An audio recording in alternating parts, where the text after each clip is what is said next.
Welcome to today's Explainer. We're jumping straight into some incredibly raw, unfiltered insights from finance expert and entrepreneur Pranjal Kamra.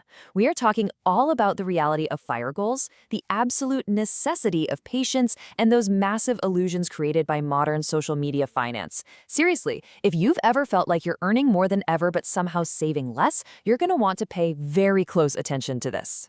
Let's just dive right into this massive contradiction. We constantly see these viral posts on platforms like LinkedIn, right? The tech engineer pulling in 3 lakh rupees a month, yet claiming to be completely broke by the 30th. How is that mathematically possible? Why are young professionals earning absolute top-tier salaries just struggling to keep their heads above water? Well, the answer lies in a culture that's selling us a very specific and a very expensive dream. And that brings us straight to the core issue. Pranjal completely shatters the heavily marketed FIRE movement. Financial independence, retire early. Looking at his analysis, the way it's pitched online is deeply flawed and honestly pretty impractical for real life. He makes this fascinating point. An empty mind is dangerous. So why this frantic rush to retire in your 30s or 40s anyway? Section 1. The Flawed FIRE Dream. See, the trendy idea right now is that you should just grind away, totally hate your job, but save super aggressively just so you can hit some magic number and quit forever. But Pranjal argues that true financial freedom happens naturally, is really a byproduct of spending years doing work you genuinely enjoy, building up your skills and offering value, rather than desperately aiming for an exit number just to escape the workforce. You can't control the outcome, but you absolutely can control the process. Section 2. The myth of passive income. We literally see it everywhere, the promise of getting rich while you sleep. The internet loves to sell the idea that writing a quick book or setting up a systematic withdrawal plan from your mutual funds is just easy passive income. But let's get real for a second. To actually live off investments, you need decades of accumulated wealth, a massive pre-existing corpus. And writing a book, that requires intense active effort, constant marketing, and a huge community to actually sell the thing. It's entirely active work, just disguised as passive. To prove this, Pranjal drops a pretty sobering, almost painful little statistic. A first-time author makes roughly 30 rupees in royalty per non-academic book sold. So if you manage to sell 1,000 copies, which is a huge feat, by the way, you're making just 30,000 rupees for an entire year's worth of work. The whole passive label here, yeah, it's pretty much just marketing fluff. Section 3. Why SIPs need 20 years. Okay, so if passive income is mostly a myth early on, can our trusty SIPs save us and make us rich in 5 years?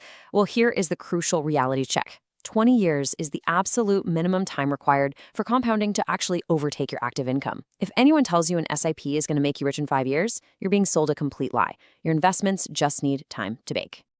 When we map this out on a timeline, things get super clear.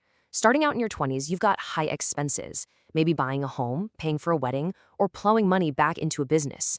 You have to rely heavily on your active income for 2 solid decades. You literally just have to have the discipline to save what you can during this active phase before that magical compounding finally does the heavy lifting in your 50s and beyond. Even Pranjal openly admits that his own rapid wealth creation over the last few years was primarily driven by his active business valuation, not just his stock portfolio. His company's active growth drove the vast majority of his net worth, totally dwarfing his passive investments.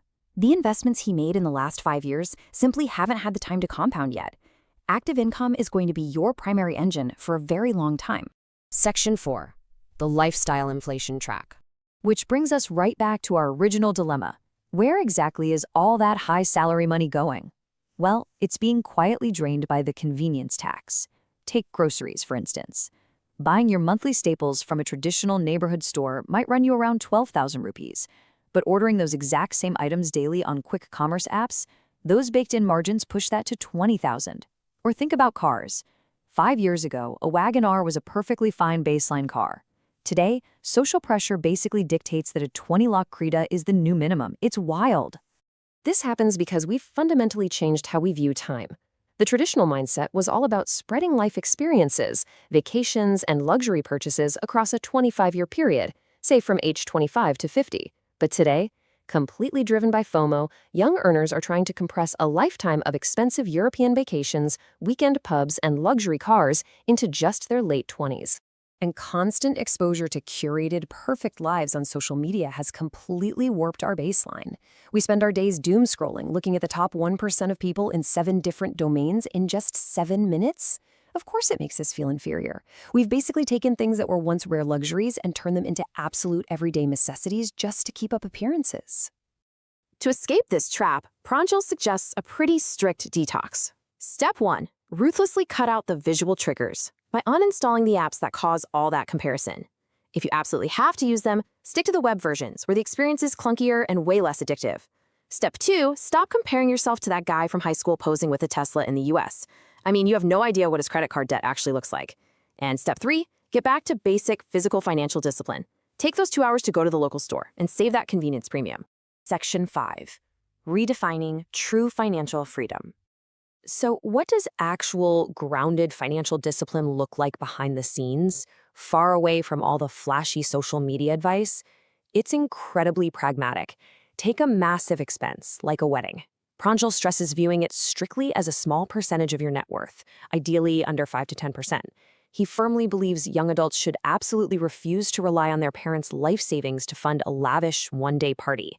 Plus, true discipline means keeping business and personal finances strictly separate and even embracing some physical hardships, like not relying solely on air-conditioned environments everywhere you go, just to build resilience for life's inevitable curveballs.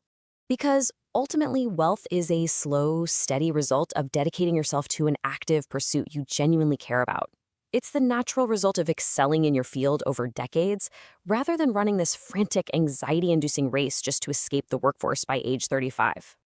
As we wrap up this explainer, we want to leave you with something to really think about. Take a hard, honest look at your bank statements this month.